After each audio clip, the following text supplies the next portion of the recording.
السلام علیکم.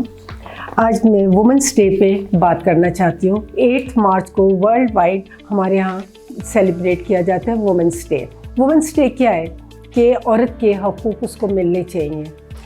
ہمارے اسلام میں عورت کے پہلے ہی بہت زیادہ حقوق دیے گئے ہیں اور وہ مکمل طور پہ اسے ایکسیپٹ کیا جاتا ہے. میری نظر میں یہ ہے کہ عورت کا مقام بہت زیادہ خدا نے بھی دے دیا ہے. اسے تخلیق کا درجہ دے دیا. خدا کے بعد اگر کوئی تخلیق کر رہا ہے تو عورت کو وہ درجہ دیا گیا ہے. وہی نسلوں کو چلاتی ہے, وہی قوموں کو پرورش کرتی ہے, اسی کے ہاتھ میں یہ دیا گیا ہے. عورت کے اندر اس قدر پاور ہے کہ وہ گھر کو بھی چلا لیتی ہے.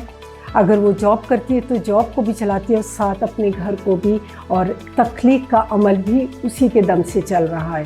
یہ ہمارے اسلام میں بھی اس چیز کو ایکسیپٹ کیا گیا اور اسلام میں عورت کو بہت زیادہ حقوق دیے گئے ہیں.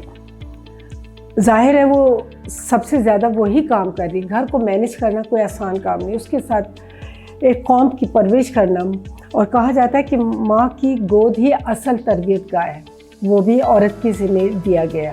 ہمارے پیغمبر نے عورت کو بہت مقام دیا. وہ بی بی فاطمہ کے لیے خود چادر بچھاتے تھے اپنے ہاتھ مبارک سے. ٹھیک ہے, انہوں نے دائی حلیمہ کو بھی بہت محبت دی. اس سے ثابت ہوتا ہے کہ اسلام نے عورت کو بہت حقوق دیے. ویسٹ آج جو پسماندگی کی طرف جا رہا ہے اس کی وجہ یہ ہے کہ وہاں پہ عورت کو حقوق نہیں دیے گئے. ہمارے اسلام میں دیے گئے ہیں, ہمارے ملک میں دیے گئے ہیں, اور آج ہمارے ملک میں عورت پورا برابری کے درجے پہ ہے. مجھے امید ہے کہ اس سے زیادہ عورت کو دیا جائے گا. جو تحفظ ہمارے ملک میں نہیں ہے, مجھے امید ہے جس طرح عورتیں ترقی کر رہی ہیں ان کو تحفظ ضرور ملے گا.